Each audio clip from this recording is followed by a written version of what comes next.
Your employment is terminated effective immediately. Blake Harrison stood in my office doorway, arms crossed, his face showing no emotion.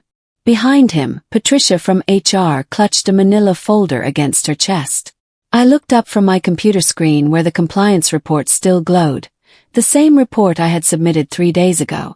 The same report that detailed financial irregularities totaling over $2 million. The same report Blake was now pretending didn't exist. I nodded slowly, letting my hands rest calmly on my desk. I understand. Patricia's eyes widened slightly. She had probably expected tears or protests. After 7 years as senior compliance officer at Westfield Financial Group, I knew exactly how terminations worked. Blake's jaw tightened. My calm was clearly not the reaction he wanted. "We'll need your badge, laptop and access cards," he continued, his voice gaining confidence. "Security will escort you out within the hour." "Of course," I replied, my voice steady. "Will there be a formal explanation for this termination?" Blake's expression flickered. "Restructuring. Your position is being eliminated." I smiled slightly, watching his discomfort grow. What Blake didn't know was that I had anticipated this moment for exactly 72 hours. "My name is Victoria Hayes. I'm 42 years old, and until this morning, I had dedicated 7 years to keeping Westfield Financial Group compliant with federal regulations. I started as a junior analyst and worked my way up through expertise, not politics. While others played golf with executives, I studied regulatory frameworks. While they networked at expensive dinners, I built audit trails.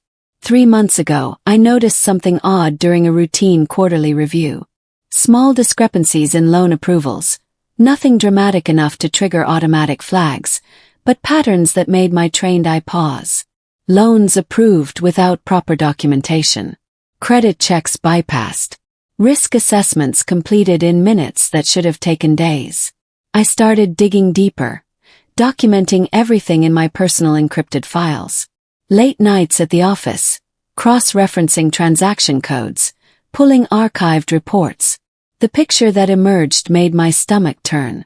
Someone was systematically approving high-risk loans, loans that should never have passed our compliance filters. The common thread in every suspicious approval was Blake Harrison's authorization code. Blake had been my boss for 2 years, promoted from regional manager to chief operations officer. I had always found him ambitious but assumed he was competent. I was wrong about the second part. I documented everything with the precision that had made me valuable to Westfield. Screenshots with timestamps. Email chains showing Blake's direct involvement. Transaction logs proving the pattern. Loan files missing required signatures. Credit reports doctored to meet approval thresholds. The total exposure was staggering. $2.3 million in loans that violated federal lending regulations. If discovered by regulators during an audit, Westfield would face massive fines. Worse, some of these loans showed characteristics of fraud schemes. Loans made to shell companies with addresses that didn't exist, loans to individuals whose credit scores had been artificially inflated. I spent 3 weeks building an airtight case. Every claim backed by evidence. Every accusation supported by documentation. I knew what I was risking. Whistleblowers don't usually keep their jobs, but I also knew my professional duty. Compliance isn't about protecting the company from consequences. It's about protecting the system from corruption. On Monday morning, I submitted my report through proper channels. Directly to the Compliance Committee, copying the Chief Financial Officer and our external audit firm. I followed protocol perfectly. The report landed in inboxes at exactly 9 a.m. By Tuesday afternoon, Blake called me into his office for what he termed a routine check-in. Blake's office was on the 14th floor, floor-to-ceiling windows overlooking downtown. He sat behind his massive desk, fingers steepled, wearing his concerned boss expression. "Victoria, I've received some concerning information," he began, his tone carefully measured. "There seems to be a report circulating that contains some very serious allegations." I met his gaze directly. "The compliance report I submitted Monday." "Yes, I'm aware." His mask slipped slightly. You should have come to me first before making such accusations official. The irregularities involve your authorization codes, I replied calmly. Protocol requires reporting to the committee, not to the subject of the investigation. Blake's face hardened. You're making a serious mistake. These loans were all properly vetted. If there are documentation issues, that's a processing problem, not fraud. The report doesn't allege fraud, I corrected. It identifies compliance violations and recommends immediate internal investigation. The committee will determine next steps. He stood abruptly. I think you're overstepping your authority. You're not an investigator. You're a compliance officer. There's a difference. I remained seated, my voice steady. My job is to identify and report violations. That's exactly what I've done. Blake's smile was cold. We'll see how the committee views your interpretation.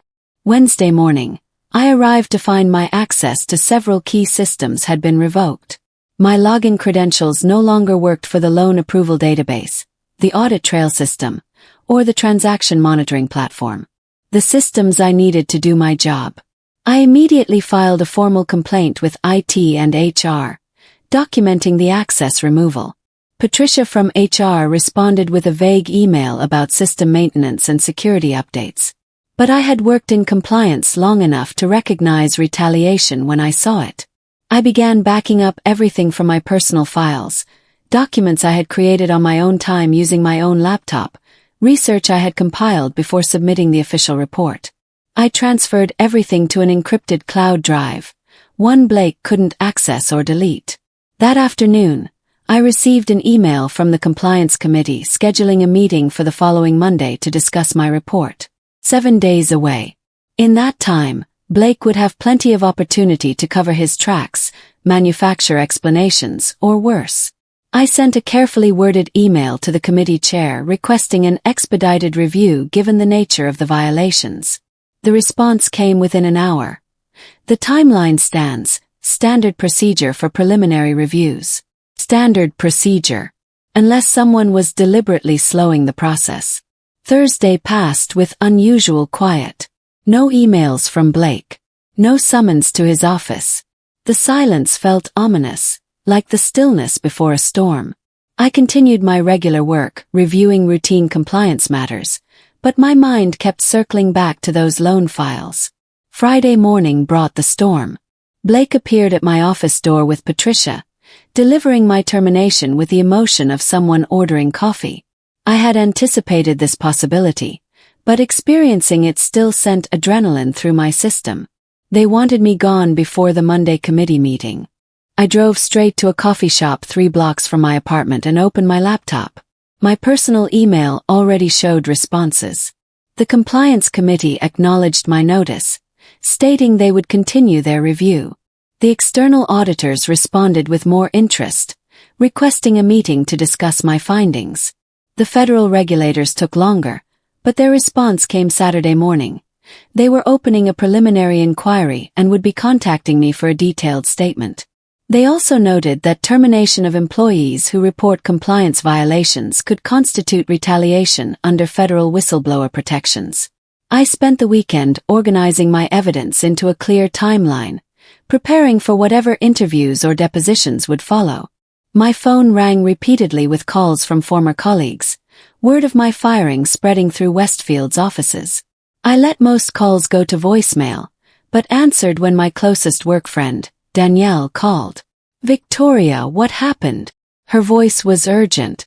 Blake sent an email saying you resigned for personal reasons, but everyone's heard you were escorted out. I was terminated, I confirmed. 3 days after submitting a compliance report about Blake's loan approvals. Danielle was silent for a moment. The report about the irregular approvals. I thought that was going through proper channels. It was. Blake decided to eliminate the channel.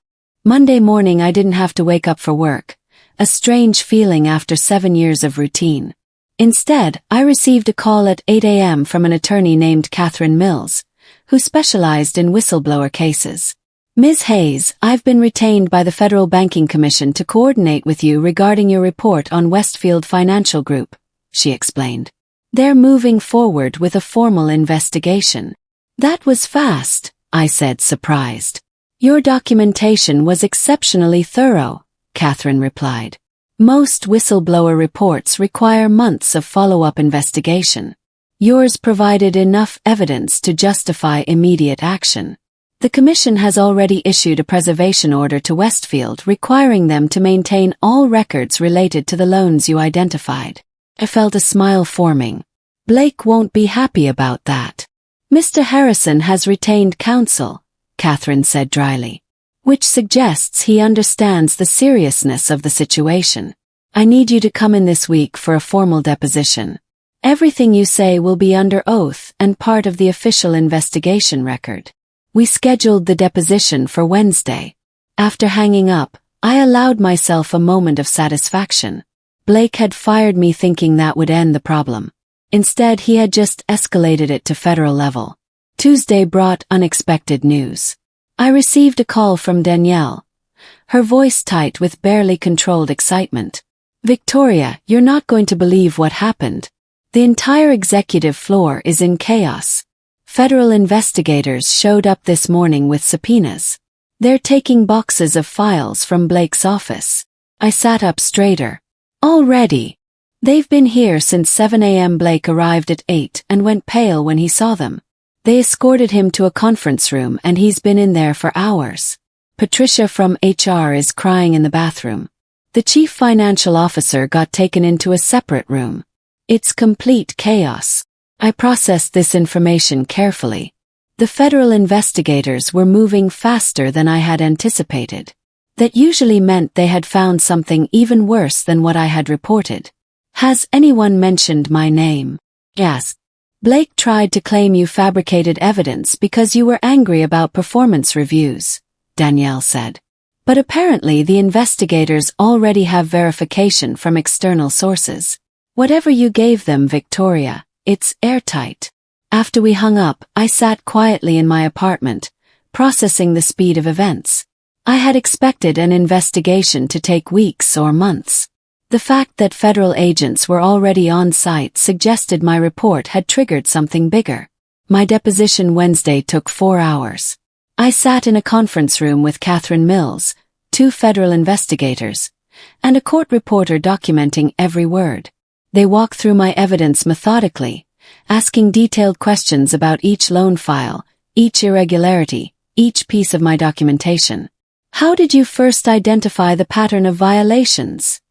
The lead investigator, Agent Parsons, asked. Routine quarterly review showed approval speeds that didn't match the complexity of the applications, I explained. High-risk loans were being approved in minutes. That's not possible with proper due diligence. Agent Parsons nodded.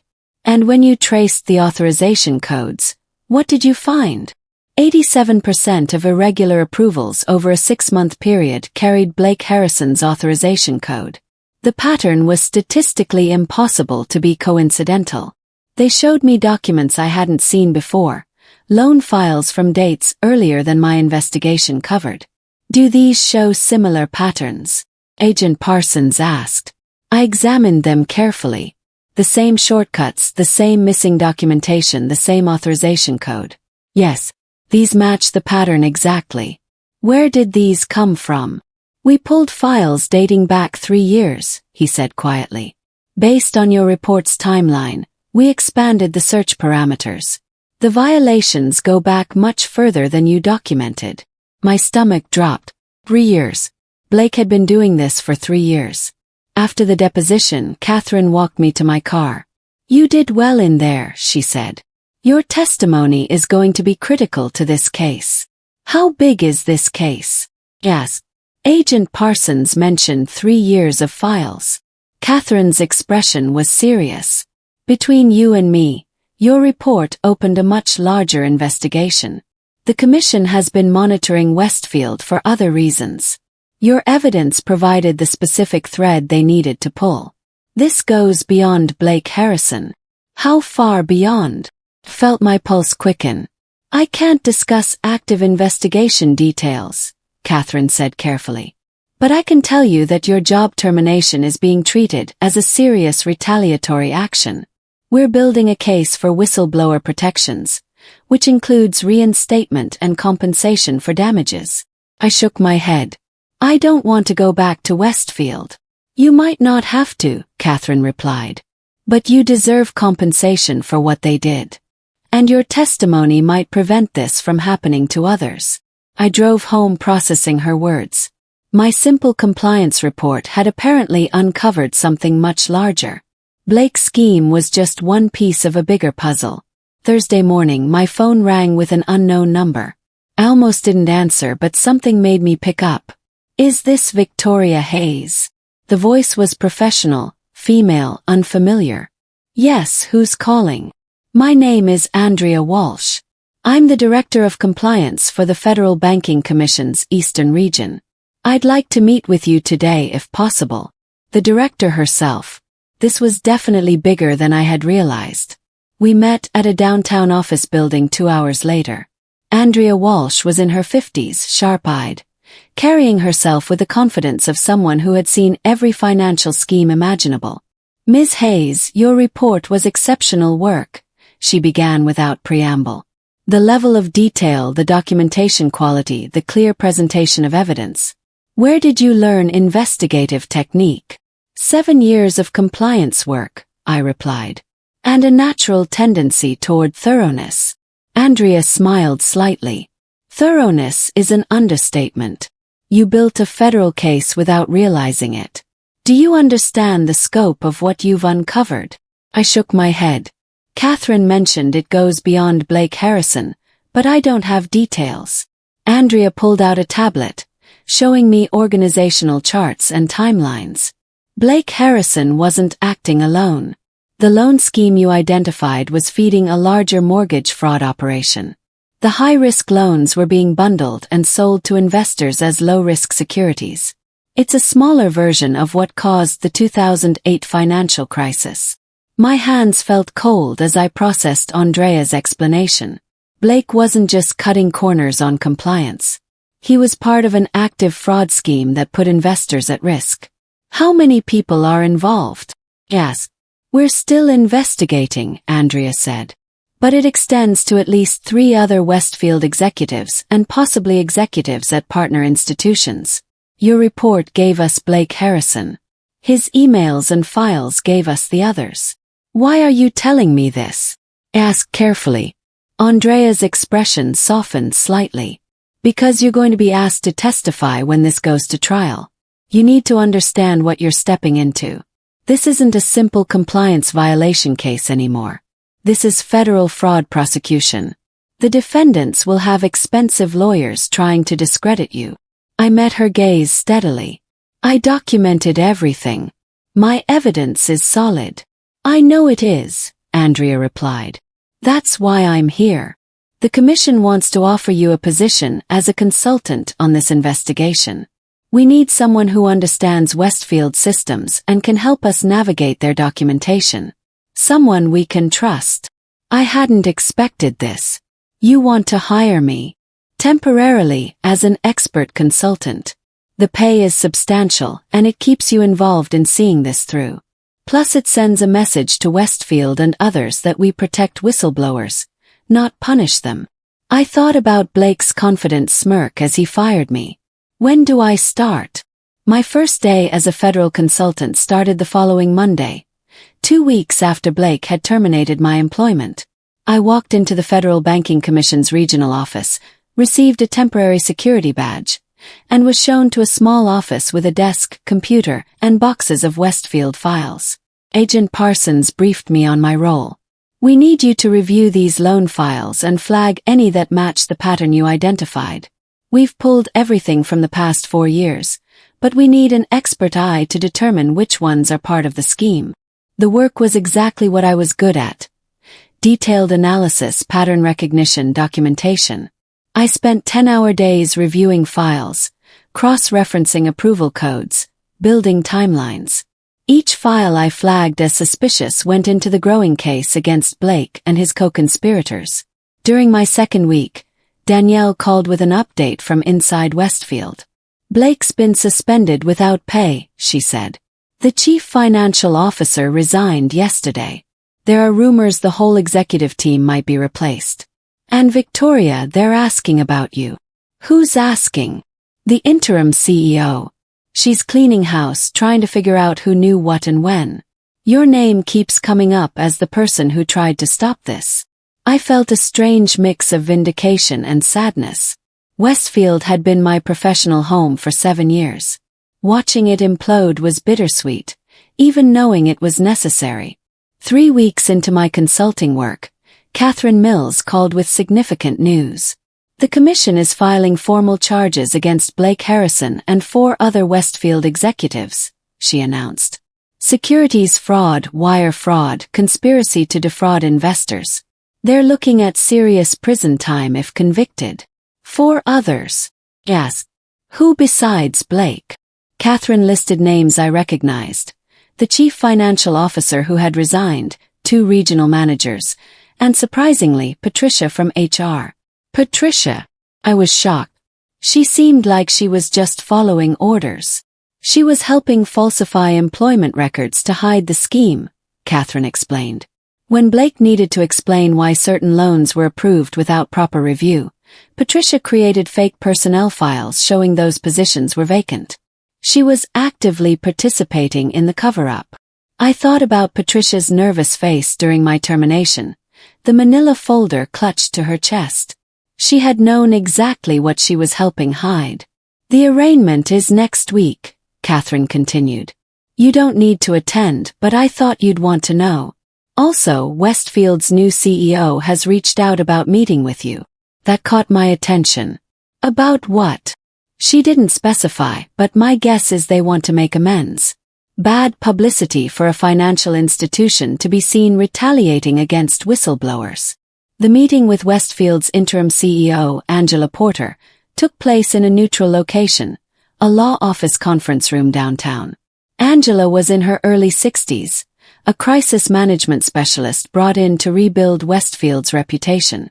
Ms. Hayes, I want to start by apologizing for how you were treated, Angela began directly. Your termination was unjust and retaliatory. Westfield should have protected you, not punished you. I waited, saying nothing. Angela continued. I've reviewed your personnel file and your compliance report. Your work was exemplary. The violations you identified were real, serious, and you followed proper protocol in reporting them. Blake Harrison's response was criminal, both legally and ethically. What are you proposing? Asked, keeping my voice neutral. Full reinstatement to your position with back pay for all missed wages. A formal apology from the company. Compensation for damages related to your wrongful termination. And a promotion to Director of Compliance with expanded authority to prevent this from happening again. It was a generous offer. More than generous. But I had spent the past month working with federal investigators, seeing how deep the corruption had run. Could I really go back to Westfield? I'll need time to consider, I said carefully. Angela nodded. I understand. But Victoria, Westfield needs people like you. People with integrity who won't look the other way. I'm trying to rebuild this institution. I could use your help. I spent the weekend thinking about Angela's offer. The promotion would be significant, both for my career and my finances. Director of Compliance at a major financial institution was a position of real authority and influence. But I also loved my work with the Federal Commission. Investigating financial crimes, building cases, seeing justice actually happen instead of just filing reports that might be ignored. I had found something meaningful in this work. Monday morning I called Catherine Mills. Westfield made you an offer, she said. That's good. Shows they're taking this seriously. I'm not sure I want to go back, I admitted. Is there any possibility the commission position could become permanent? Catherine was quiet for a moment. Let me make some calls. Andrea mentioned wanting to expand the investigative team. Your work has been exceptional. But Victoria, don't burn bridges at Westfield yet. Keep your options open. That afternoon, Andrea Walsh called me directly. Catherine says you might be interested in staying on with the commission, she said without preamble. I have a proposition. We're creating a new financial crimes investigation unit. We need experienced compliance officers who understand how these schemes work from the inside. Interested. My heart rate increased. Very interested. The position is permanent, federal employment with benefits. The pay is competitive with private sector director positions. And the work is exactly what you've been doing, investigating financial fraud across multiple institutions. You'd be protecting the entire banking system, not just one company. The decision became clear. I could return to Westfield and rebuild one institution, or I could work for the commission and protect the entire financial system. The choice wasn't really difficult. I called Angela Porter and declined Westfield's offer respectfully, explaining my decision to pursue federal employment. She was disappointed but understanding. If you ever change your mind, the door is open, Angela said. What you did took courage. The industry needs more people willing to speak up. 2 days later, I accepted the position with the Federal Banking Commission's Financial Crimes Investigation Unit. My official title was Senior Investigator, and my first major case would be completing the prosecution of Blake Harrison and his co-conspirators. The arraignment happened on a cold Tuesday morning. I sat in the courtroom's public gallery, watching Blake and 4 other former Westfield executives stand before a federal judge. Blake looked smaller somehow, less confident. His expensive suit couldn't hide the fear in his eyes. The judge read the charges: securities fraud, wire fraud, conspiracy, obstruction of justice. Blake's lawyer entered a not guilty plea, but everyone in that courtroom knew the evidence against him was overwhelming. My evidence. As Blake was led out in handcuffs pending bail hearing, he glanced toward the gallery. Our eyes met for a brief second. I didn't smile or gloat. I simply watched him face the consequences of his choices. The trial took place 4 months later. I testified for 2 full days, walking the jury through every piece of evidence I had compiled, every loan file I had reviewed, every irregularity I had documented. Blake's defense attorney tried to paint me as a disgruntled employee seeking revenge, but my documentation spoke for itself. The federal prosecutor, a sharp woman named Claire Donovan, asked me directly, "Ms. Hayes, what motivated you to spend 3 months building this case?" My job was to ensure Westfield complied with federal regulations, I replied clearly. When I found evidence of violations, I had a professional and ethical duty to report them. The fact that those violations implicated my supervisor didn't change that duty. Even knowing you might lose your job.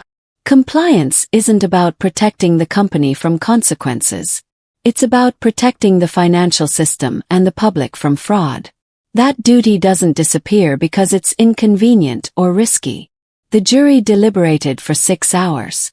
Blake Harrison was found guilty on all counts. The other 4 defendants received similar verdicts. Sentencing would come later, but Blake was looking at 10 to 15 years in federal prison. As I left the courthouse that day, Catherine Mills walked with me to my car. "You did it," she said simply. "You brought down a major fraud scheme and sent a message that whistleblowers will be protected and vindicated." I thought about that morning Blake fired me. His confident assumption that eliminating me would eliminate the problem. Blake's sentencing hearing was 3 months after the verdict. I didn't attend, but Catherine sent me a message afterward. 12 years in federal prison, with requirements to pay full restitution to defrauded investors. The other 4 defendants received sentences ranging from 5 to 8 years. Patricia from HR received the lightest sentence after cooperating with investigators, but she still faced 3 years in prison for her role in the cover-up. Westfield Financial Group survived the scandal, barely. Angela Porter's crisis management kept them from complete collapse, but they lost significant market share and faced years of regulatory oversight. The institution I had dedicated 7 years to would never be the same. But I had moved forward. My work with the Financial Crimes Investigation Unit expanded beyond Westfield. I became part of a team investigating financial fraud across the entire eastern region. Every case I worked protected ordinary people from schemes designed to rob them. 6 months after Blake's conviction, I received a call from a compliance officer at another financial institution. She had found irregularities in loan approvals and wanted advice on how to report them properly. "I heard about your case," she said nervously. "How you got fired, but then the Federal Commission backed you up. I'm scared of losing my job, but I can't ignore what I've found." I walked her through the process carefully, explaining proper documentation, reporting channels, and whistleblower protections. That phone call was the first of many. My case had become somewhat famous in compliance circles, an example of how speaking up could lead to justice rather than just career destruction. Other compliance officers reached out, some with evidence of violations, others just wanting advice on how to protect themselves while doing their jobs. I started giving talks at industry conferences about ethical compliance and whistleblower protections. Andrea Walsh encouraged this, seeing it as part of our mission to prevent fraud before it started. "Every compliance officer who speaks up because they heard your story is one more scheme we can stop early," she told me. "You're not just investigating fraud now. You're preventing it." A year after my termination from Westfield, I received an unexpected email from Danielle, my former colleague. She had left Westfield 6 months earlier and was now working at a different institution. "Victoria, I wanted you to know that what you did changed how I think about my work," she wrote. "I always thought compliance was about keeping the company out of trouble. You showed me it's about protecting people. Thank you for that lesson." I replied with appreciation for her message, but her words stuck with me. I hadn't set out to teach lessons or become any kind of example. I had simply done my job and refused to look away when I found evidence of wrongdoing. 2 years after Blake fired me, the Federal Banking Commission promoted me to lead investigator, supervising a team of 5 investigators working on financial fraud cases across multiple states. My office was larger now, my responsibilities broader, but the core work remained the same: finding evidence of fraud, building cases, protecting the financial system. I occasionally drove past Westfield's downtown headquarters, the building where I had spent 7 years of my career. It always triggered mixed feelings: pride in what I had accomplished there, sadness at how it ended, satisfaction at how the story had concluded. Blake Harrison was serving his sentence at a federal prison in Pennsylvania. I never tried to contact him or follow his imprisonment beyond confirming he was actually serving time. His fate wasn't my concern anymore. He had made his choices, and the justice system had responded appropriately. What mattered more was the work continuing around me. My team had recently cracked a major securities fraud case, preventing millions in investor losses. Another investigator I had trained had identified a money laundering scheme at a regional bank. We were making a difference, preventing harm before it happened. Andrea Walsh called me to her office one afternoon. "Victoria, I'm retiring next year," she announced. "I've recommended you as my replacement for Regional Director of Compliance." I was stunned. Director of the entire region. The promotion to Regional Director happened 6 months later, on the 3-year anniversary of my termination from Westfield. The symmetry wasn't lost on me. 3 years ago, Blake Harrison had fired me assuming that would end my career and bury his crimes. Instead, I was now overseeing financial compliance and fraud investigation for the entire Eastern region. My first act as regional director was to create a formal whistleblower protection program, providing resources and support for compliance officers who identified violations at their institutions. I knew from experience how isolated and vulnerable whistleblowers felt. This program would ensure they had backing and protection. I hired 3 new investigators to expand our team, looking specifically for people with strong ethics and attention to detail. During interviews, I always asked candidates what they would do if they found evidence of fraud involving their supervisor. The answers told me everything I needed to know about their character. One afternoon, I received a letter forwarded from the Federal Banking Commission's main office. The return address showed it came from the federal prison in Pennsylvania. From Blake Harrison. I stared at the envelope for a long moment before opening it. Inside was a single page, handwritten. Victoria, I'm not writing to ask forgiveness or make excuses. I made terrible choices driven by greed and arrogance. You did your job with integrity, and I tried to destroy you for it. I'm serving the consequences I deserve. I just wanted you to know that I understand now what I couldn't see then. You were right. Blake. I read Blake's letter twice, then filed it away. It didn't change anything, but perhaps it showed that even people who make terrible choices can eventually understand the harm they caused. My work continued, case after case, protecting the financial system and the people who trusted it. Some investigations led to prosecutions, others to settlements and corrective actions. Each one mattered. 5 years after my termination, I was invited to speak at a major banking conference about compliance and ethics. Standing at the podium, looking out at hundreds of industry professionals, I told my story honestly. 5 years ago, I was fired for doing my job, I began. My boss thought eliminating me would eliminate the problem. He was wrong. The evidence I had compiled didn't disappear when I was terminated.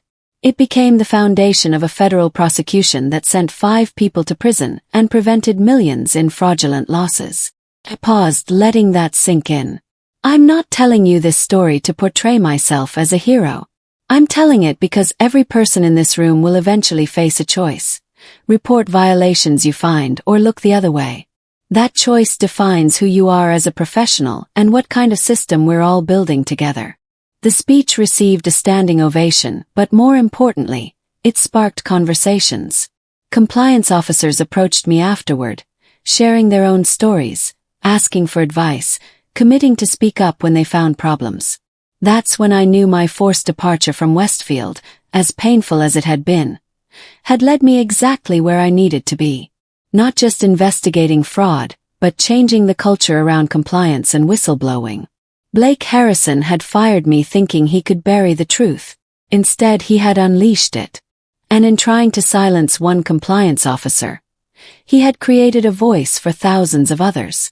The manila folder Blake thought would end my career had instead opened the door to something far more important, a career built not on silence and compliance, but on speaking truth and demanding accountability. 5 years later, I could finally say with certainty, I had won.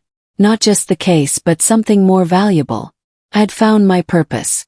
And Blake Harrison, sitting in his prison cell, would have years to contemplate the cost of underestimating someone simply because he could fire them. Sometimes the person you dismiss is exactly the person who brings you down.